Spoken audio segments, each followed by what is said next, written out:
সবাইকে সুনন্দর মোটিভেশন চ্যানেলে স্বাগতম। আজ আমাদের আলোচনার বিষয় অপ্রয়োজনীয় ভাবনা ত্যাগ ও সুখী হওয়ার সূত্র।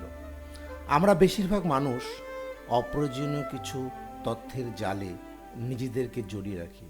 যেমন, রাজার গাড়ির দাম কত, গীতার এটা বলা উচিত ছিল না, ও কেন বলল, মনীষ কিভাবে ধনী হলো, বিকাশের এটা করা উচিত ছিল না, ও কেন করলো, ইত্যাদি ইত্যাদি। এসব অপ্রয়োজনীয় ভাবনা আমাদেরকে ত্যাগ করতে হবে, কারণ ত্যাগের মধ্যে সুখের অনুভূতি আসে। যত আমরা ত্যাগ করতে শিখব, তত আমরা নিজেদেরকে মানসিক ভারমুক্ত করতে পারব। এই ভাবনার প্রতিফলন যত বেশি আমাদের জীবনে আসবে, আমরা তত বেশি সুখী হব। যে মানুষ সংসারের সব কিছুর মধ্যে থেকেও কোনো কিছুর মধ্যে নেই, সেই সবচেয়ে সুখী। কোনো কিছুকে আঁকড়ে ধরে থাকলে মন ভারাক্রান্ত হবে, ত্যাগ করতে পারলে মন ভারমুক্ত হবে। এটাই গণিতিক নিয়ম।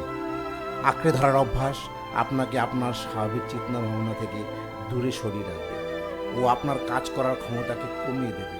বর্তমান সময় আপনার কিভাবে চলে যাবে তা আপনি বুঝেও বুঝতে পারবেন না, এবং আপনি আপনার জীবনে চলার স্বাভাবিক ছন্দ হারিয়ে ফেলবেন। তাই যা দরকার নেই তা ছেড়ে এগিয়ে চলুন, মনকে চিন্তার সঠিক দিক দেখান।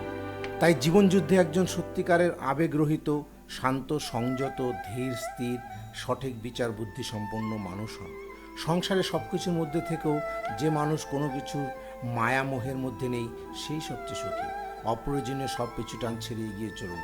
আজ থেকেই প্রতিজ্ঞা করুন, যা আপনার উন্নতির পথে বাধা, তাকে হাসি মুখে বিদায় দেবেন। ভিডিওটি ভালো লাগলে শেয়ার করুন এবং নিজের মতামত কমেন্টে জানান। সুস্থ থাকুন।